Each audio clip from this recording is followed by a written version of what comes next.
जम्मू कश्मीर के पहलगाम में जो कुछ हुआ वो वाकई देश को स्तब्ध कर देने वाला है।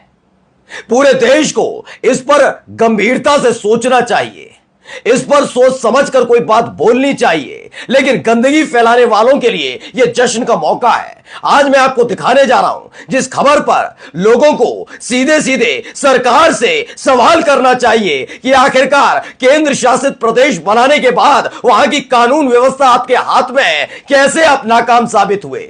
ऐसे में भी चाटुकारिता की जा रही है।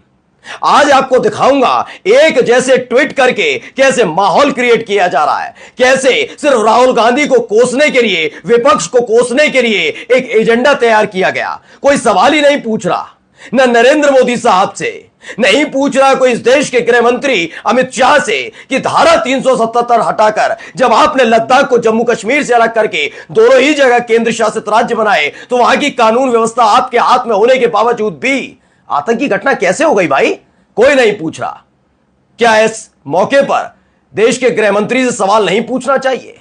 कौन है वो लोग जो पश्चिम बंगाल में कहते थे कि राष्ट्रपति शासन लगना चाहिए? क्या यहां कोई याचिका नहीं डाली जाएगी कि इस देश के गृह मंत्री से पूछा जाए कि पहले मणिपुर 2 साल तक जलता रहा और अब देखिए जम्मू कश्मीर में यह पहली दफा है जब पर्यटकों को निशाना बनाया गया। नमस्कार, मैं हूं प्रज्वल गौतम और आप देख रहे हैं टाइम्स एक्सप्रेस।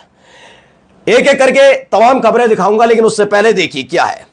गुरप्रीत गहरीवालिया ने एक बात लिखी है, उसे देखिए कि इस देश का मीडिया इस विवश घटना पर कैसे खबर दिखा रहा है।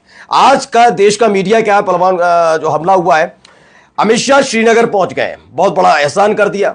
पीएम मोदी ने टेलीफोन पर बात की, पीएम लगातार टच में, अमित शाह मीटिंग कर रहे हैं, सरकार का एक्शन होगा, बदला लिया जाएगा। लेकिन असली पूछने वाले सवाल मीडिया वाले ना अमित शाह से पूछ रहे हैं ना पीएम मोदी से। खैर, अगर आज कांग्रेस की सरकार होती तो मीडिया वाले जबरदस्ती इस्तीफा लिखवा देते गृह मंत्री का। क्यों नहीं पूछते? क्यों? किसने की थी नोटबंदी, और नोटबंदी करते वक्त क्या दावा किया गया था? भ्रष्टाचार खत्म, घोटाले खत्म, घोटालेबाज खत्म, कालाबाजारी खत्म, और सबसे बड़ी बात आतंकवाद खत्म। आप याद करिएगा, इस देश की मौजूदा सरकार के तमाम प्रतिनिधियों ने दावा किया कि देश में कई आतंकी घटनाएं नहीं होती। उत्तर प्रदेश में 2017 के बाद रामराज आ गया। पूछ लीजिएगा, कोई यह मानने के लिए तैयार हो बीजेपी का नेता कि 2017 के बाद योगी आदित्यनाथ की सरकार में एक भी दंगा हुआ हो? जबकि हुए हैं, ये कभी नहीं मानते। लेकिन आज इस घटना के बाद भी गृह मंत्री से सवाल नहीं पूछा जा रहा। क्या किया जा रहा है दिखाऊं आपको। क्या इनसे सवाल पूछेगी हमारे देश की इंटेलिजेंस एजेंसीज? पूछेंगी कि इनको कैसे 2 दिन पहले पता था कि बड़ी घटना हो सकती है? जी हां, बिल्कुल सही सुन रहे हैं आप। पहले देखिए क्या किया जा रहा है। सबसे पहले तो राहुल गांधी ने इस पर ट्वीट किया, तो गंदगी फैलाने वालों की हरकतें देखिए। राहुल गांधी ने लिखा कि जम्मू कश्मीर के पहलगाम में हुए कायराना आतंकी हमले में पर्यटकों के मारे जाने और कई लोगों के घायल होने की खबर बेहद निंदनीय और दिल दहला देने वाली है। शब्दों को पढ़ते जाइएगा। कहीं से भी अगर आपको ऐसा लगता है जैसे वो सरकार पर हमला कर रहे हैं तो बताइएगा कमेंट करके। मैं शोकाकुल परिवारों के प्रति गहरी संवेदनाएं व्यक्त करता हूं और घायलों के जल्द स्वस्थ होने की आशा करता हूं।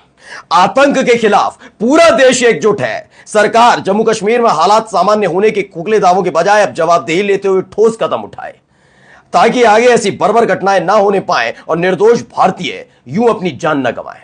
इस पर जानते हैं, दिन रात बीजेपी की भक्ति करने वाले एक हैं जितेंद्र प्रताप सिंह, जिनकी खुद की डीपी में नरेंद्र मोदी साहब का की तस्वीर लगी हुई है। वो क्या लिखते हैं, राहुल जी आप ये लिखना भूल गए कि आतंकियों ने सबका धर्म पूछा, आईडी कार्ड देखे और चुन चुनकर 27 हिंदुओं को मार दिया। वहां 4 मुस्लिम भी थे जिन्हें छोड़ दिया।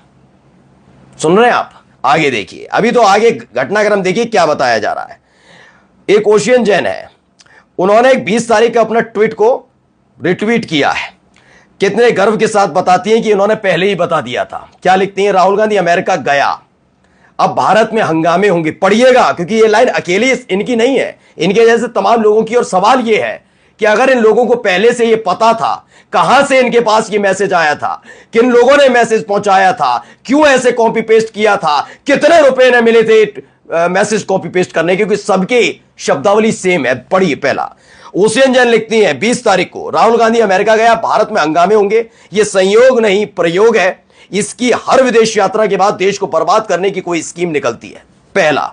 अब आइए आगे भी दिखाता हूं क्या क्या कहा जा रहा है। सबकी सेम खबर है, कोई अलग से नहीं कि अलग से किसी ने अपनी तरफ से कुछ लिख दिया हो।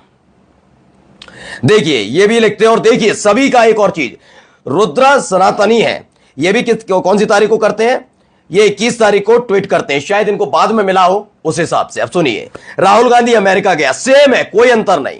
क्या भारत में फिर हंगामे होंगे? ये संयोग नहीं के ऊपर बिंदी होती है, इन्होंने भी चंद्रबिंदी लगाई जैसे ओशियन जैन ने लगा रखी है। ये संयोग नहीं, प्रयोग है। इसकी हर विदेश यात्रा के बाद देश को बर्बाद करने की कोई स्कीम निकलती है। सेम कहां से आया था इन लोगों के पास ट्वीट? पूछेगी एजेंसीज, पूछेंगी जो जांच कर रही है कि आखिरकार 2 दिन पहले से संदेश किसने पहुंचा दिया था? कौन है देशद्रोही? किनको पहले से खबर थी घटनाक्रम घट सकता है? आइए अगला आप देखिए, अंकित रावल, हर बार जब राहुल गांधी विदेश यात्रा पर जाते हैं तो उसके बाद भारत में कोई ना कोई बड़ा राजनीतिक तूफान आता है। ये 1-2 बार की बात होती तो इसे संयोग मान लिया जाता, लेकिन अब एक पैटर्न जैसा लगता है, एक ऐसा प्रयोग जो बार बार दोहराया जा रहा है। आगे देखिए, अब इसके बाद ओशियन जैन जो कह रही हैं उसका जरा दूसरा वाला पढ़िए। ओशियन जैन कहती हैं कि अमित शाह जी की तेजी और हाव बता रहे हैं वो किसी को छोड़ने वाले नहीं है। देख रहे हैं चाटुकारिता? देखिए, राहुल गांधी जब भी भारत से बाहर जाता है, भारत में कुछ ना कुछ जरूर ऐसा घटित होता है। यह संयोग है या प्रयोग? इसकी भी केंद्रीय एजेंसियों को जांच जरूर करनी चाहिए। एक ऐसा मौका जिस मौके पर वैसे तो सवाल देश के गृह मंत्री, देश की सरकार, देश के प्रधानमंत्री से पूछना चाहिए था, लेकिन उस पर किससे कहा जा रहा है? राहुल गांधी विदेश कैसे चले गए? याद है सीआरपीएफ के काफिले पर हमला हुआ था, कहां थे राहुल गांधी? विदेश में नहीं थे। हां, आपके अपने वाले जरूर फोटोशूट में व्यस्त थे, ये याद रखिएगा। बात कोई सफाई देने वाली बात नहीं है। इस वक्त ऐसे दौर में सबको एकजुट होना चाहिए था, लेकिन हो क्या रहा है? क्या किया जा रहा है? एक जैसा मैसेज। अब इस मैसेज को पढ़ लिया, अगला एक और मैसेज दिखाता हूं। अर्नब गोस्वामी पैरोडी, अमित शाह जी की तेजी और हाव बता रहे हैं वो किसी को छोड़ने वाले नहीं है। राहुल गांधी जब भी भारत से बाहर जाता है, भारत में कुछ ना कुछ जरूर ऐसा घटित होता है। ये संयोग है या प्रयोग? राहुल गांधी की केंद्रीय एजेंसियों को जांच जरूर करनी चाहिए। ये एक जैसे ट्वीट क्यों है? 2 दिन पहले भी ऐसे ही ट्वीट, 2 दिन बाद, आज इस घटना के फौरन बाद सेम ट्वीट इन तक पहुंचा कौन रहा है? कौन ये संदेश पहुंचा रहा है?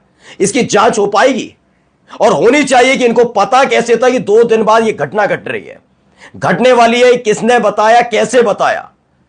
क्या उनकी 7 पुश्तों को जेल की सलाखों के पीछे नहीं होना चाहिए? देश के साथ एक गद्दारी नहीं है? आगे आइए, अभी एक और दिखाता हूं आपको।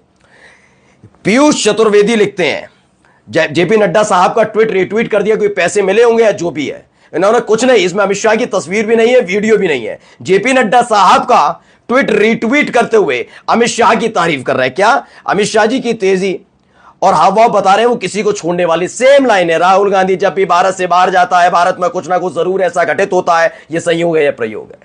आगे और देखिए, अभी तो बहुत सारे हैं। ये भाई साहब, ये नवीन कुमार जिंदल, ये खुद बीजेपी से हैं, अपने आप को बड़ा नेता बताते हैं। ये भी वही लाइन लिखते हैं जो इन्हें ऊपर से उपलब्ध कराई गई। सवाल बस इतना भर है, इस देश के मीडिया का जमीर कब जागेगा? ये रंगे पुते चेहरे के करके अपने एसी वाले रूम में बैठकर ज्ञान की पाठशाला चलाने से कुछ नहीं होगा। ये कोट पैंट पहनकर अपने आप को राष्ट्रवादी बताने से कुछ नहीं होगा। राष्ट्र धर्म सबसे पहले, ये नारा या फिर ये माला जपने से कुछ नहीं होगा। वाकई अगर राष्ट्रवादी हो तो आज सवाल पूछो नरेंद्र मोदी से, सवाल पूछना चाहिए इस देश के गृह मंत्री से कि केंद्र शासित प्रदेश में सुरक्षा किसकी जिम्मेदारी होती है। नमस्कार।